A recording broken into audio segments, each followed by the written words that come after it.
నమస్కారం. ఈరోజు నడిగడ్డ హక్కుల పోరాట సమితి ఆధ్వర్యంలో జిల్లా కలెక్టర్ గారిని కలిసి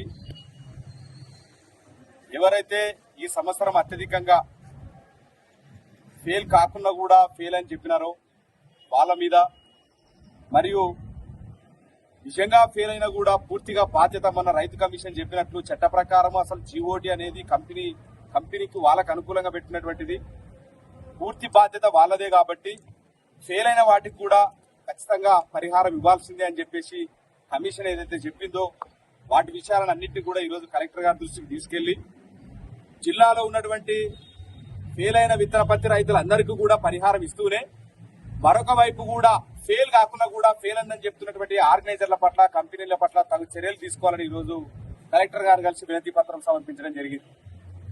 అట్లాగే ఇక ఉన్నటువంటి అగ్రికల్చర్ అధికారులు ఒక వారం క్రితం ఫెయిల్ అయిన లిస్టు మొత్తం ఇచ్చి ఆ ఫెయిల్ అయిన జాబితాలో రైతుల జాబితా లేకపోయేసరికి, రైతుల యొక్క లాట్ నెంబర్ లేకపోయేసరికి వీళ్ళు పోయి మళ్లీ ఆర్గనైజర్లు అడుగుతుంటే ఆర్గనైజర్లు మళ్లీ కంపెనీలతో కుమ్మక్కయి వారంకి ఒక లిస్టు పంపిస్తున్నటువంటి పరిస్థితి.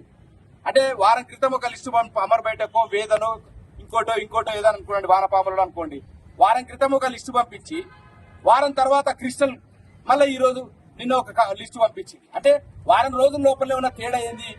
ఎందుకు వారంకి ఒక లిస్టు పంపిస్తున్నారు? ఎవరిదైనా ఒక 5 మంది రైతులకు ఫెయిల్ జాబితాలో లేకపోతే ఈ రైతులు పోయి ఆర్గనైజర్ దగ్గర పోయి అడిగేసరికి ఆర్గనైజర్ కంపెనీల దగ్గర మాట్లాడి మళ్ళీ 5 మంది జాబితాను యాడ్ చేసి కలుపుకొని మళ్ళీ పంపుతున్నారు.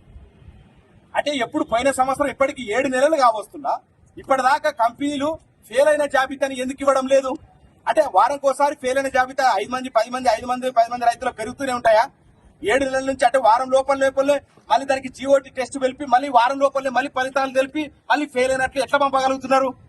కాబట్టి ఇట్లాంటి విషయాలతో పాటు ఇదైతే ఇది ఉన్నది, ఇది కావేరీ కంపెనీ ఉన్నది. కావేరీ కంపెనీకి సంబంధించినటువంటి సీడ్ అనేక కంపెనీలు ఇక్కడ ఈ కమర్షియల్ ప్యాకెట్లు అంటే ఈ విత్తనాలను తయారు చేసేదే ఈ జోగులాంబ గద్వాల జిల్లా ప్రజలు. ఈ విత్తన పత్తిని సాగు చేసేది వీళ్ళు ప్యాక్ చేసిన తర్వాత ఇక్కడ క్లియర్ గా ఇది ఒక కావేరీ కంపెనీకి సంబంధించింది. ఇక్కడ క్లియర్ గా లాట్ నెంబర్లు ఉన్నాయి. ఆ తర్వాత మిగతా అన్ని ప్యూరిటీ ఎట్లా ఉండాలనేది, ఇక్కడ జెర్మినేషన్ ఎంత ఉండాలనేది, ఫిజికల్ ప్యూరిటీ ఎంత ఉండాలా ఉంది, జెనెటిక్ ప్యూరిటీ ఎంత ఉండాలా ఉంది, అదర్ క్రాప్ సీడ్ అంటే మిగతా విత్తనాలు ఏదైనా కలిసినా కూడా వీళ్ళేమో 6% వస్తే కూడా మీకు హాఫ్ టైప్ లో పోయిందని చెప్తున్నారు. కానీ ఇక్కడ కేజీకి 10 గ్రాములు రావచ్చు అని చెప్పేసి ప్యాకెట్ లో ఉన్నది. వీళ్ళేమో జెర్మినేషన్ 75% ఉండొచ్చు అంటారు, వీళ్ళేమో 90% వస్తే కూడా తీసుకోవడం లేదు. ఇక్కడ ఏదైతే జెనెటిక్ ప్యూరిటీ 90% అంటే 92, 93, 94 వస్తే కూడా తీసుకోవడం లేదు. అంటే వాళ్ళు 98 కూడా తీసుకోరు జెనెటిక్ ప్యూరిటీ వస్తే, వాళ్ళేమో 100% జెనెటిక్ ప్యూరిటీ వస్తే తీసుకుంటారు. జీఓటీ టెస్ట్ 90% పైన వస్తే తీసుకుంటారు. ఇక్కడ మాత్రం 75% మాత్రమే ఉంటే చాలని చెప్పేసి వాళ్ళు లేబుల్ చేసి ప్యాకెట్ అనే ఈ రకంగా చెప్తున్నటువంటి పరిస్థితి ఉన్నది. కాబట్టి ఈ వాస్తవ విషయాలన్నింటినీ కూడా ఈరోజు జిల్లా కలెక్టర్ గారు తీసుకెళ్లడం జరిగింది, జిల్లా కలెక్టర్ గారు దృష్టికి తీసుకెళ్లడం జరిగింది.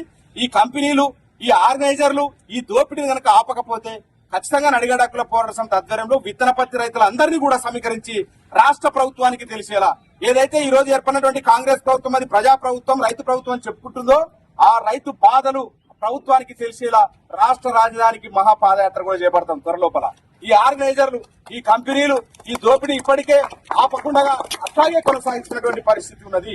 వేల కోట్లు ఈ రోజు వాళ్ళు సంపాదిస్తూ మళ్ళీ రైతులను ఒక భ్రమానికి గురి చేస్తున్నారు. ఏమని భ్రమకు గురి చేస్తున్నారంటే, లేదు ఇక్కడ నుంచి ఈ సీడ్ కంపెనీ కదిలిపోతే రైతులు గాని కూలీలు గాని ఉపాధి దొరకక ఇబ్బందులు పడతారంటారు. అయ్యా ఆర్గనైజర్లు కంపెనీలకు ఒకటే విజ్ఞప్తి చేస్తున్నాను ఈ సందర్భంగా, వాళ్ళు కాదు ఇబ్బందులు పడేది, మీ దోపిడీకి ఇబ్బంది అవుతుంది, మీ అన్యాయాలకు ఇబ్బంది అవుతుంది. కాబట్టి ఈ రకంగా రంజిత్ కుమార్ పోరాటం చేస్తున్నాడు. కంపెనీలు పక్క రాష్ట్రాలకు ధరలు వెళ్తాయి. మీ దోపిడీని ఆపుకుంటే ఇవన్నీ అవసరమే ఉండవు, రైతులు రోడ్లు ఎక్కాల్సిన పరిస్థితే ఉండదు. ఫెయిల్ కాకుండా ఫెయిల్ అని చెప్పేది, అప్పులు చూపించేది, రైతుల భూములు తీసుకునేది. పోయిన సంవత్సరం పంటలు ఇప్పటిదాకా కొన్ని కంపెనీలు ఇవ్వలేదు. ఎందుకు ఇవ్వట్లేదు? వాళ్ళకి సేల్ అయితేనే వాళ్ళు అమ్ముకుంటేనే ఇస్తారా? వాళ్ళ లాభాలు ఏమైనా రైతుకు భాగం ఇస్తున్నారా? లేదు, మేము మా సీడింగ్ అమ్ముడు పోలేదు కాబట్టి మేము పైసలు ఇవ్వలేమని చెప్తున్నారు.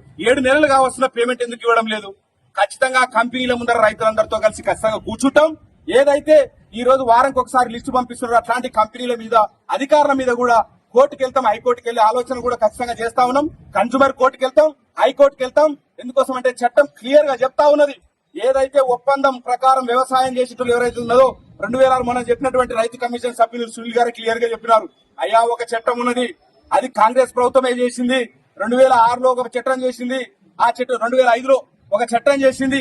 ఆ చట్టం ప్రకారం ఒప్పంద వ్యవసాయం అంటారు దీన్ని.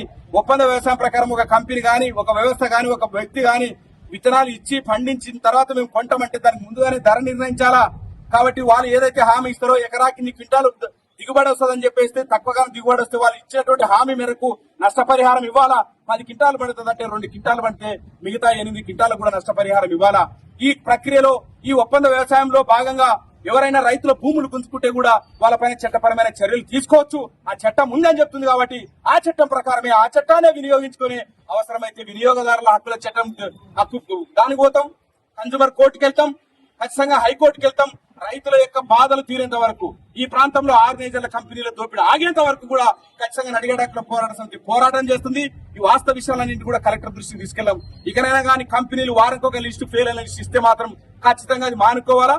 ఇందాక ఇక్కడ కూడా అగ్రికల్చర్ ఆఫీసర్ కలవడం జరిగింది, వాస్తవ విషయాలు చెప్పడం జరిగింది. మీ యొక్క దోపిడీని ఆపకపోతే మాత్రం పోరాటం ఇంకా ఉధృతం చేస్తాం తప్ప ఇంకా దీన్ని చల్లార్చే ప్రసక్తి లేదు. చాలా మంది ఇక్కడ ఏదో పేరు అసలు ఏమి ఊరు పేరు లేని కంపెనీలు కూడా ఇక్కడ చాలా మనవుతున్నటువంటి పరిస్థితి ఉన్నది. ఇంకా కూడా కొత్త విషయాలు తెలుస్తున్నాయి. కొంత BG3 కూడా ఏదైతే నిషేధం విధించిందో BT3ని దాన్ని కూడా ఇక్కడ కొంతమంది వాళ్ళు సాగులేక తీసుకొస్తున్నటువంటి విషయాలు కొన్ని దృష్టిలోకి వస్తున్నాయి. వాటన్నింటినీ సేకరించి త్వరలో ఉన్నతాధికారుల దృష్టికి తీసుకెళ్లి ప్రభుత్వం దృష్టికి తీసుకెళ్లి చట్టం ముందు నిలబెడతాం, ప్రజాక్షేత్రం ముందు నిలబెడతాం. రాబోయే రోజుల్లో ఖచ్చితంగా మీ దోపిడీకి వ్యతిరేకంగా పోరాడుతూనే ఉంటామని ఈ సందర్భంగా తెలియజేస్తూ ముగిస్తా ఉన్నాం.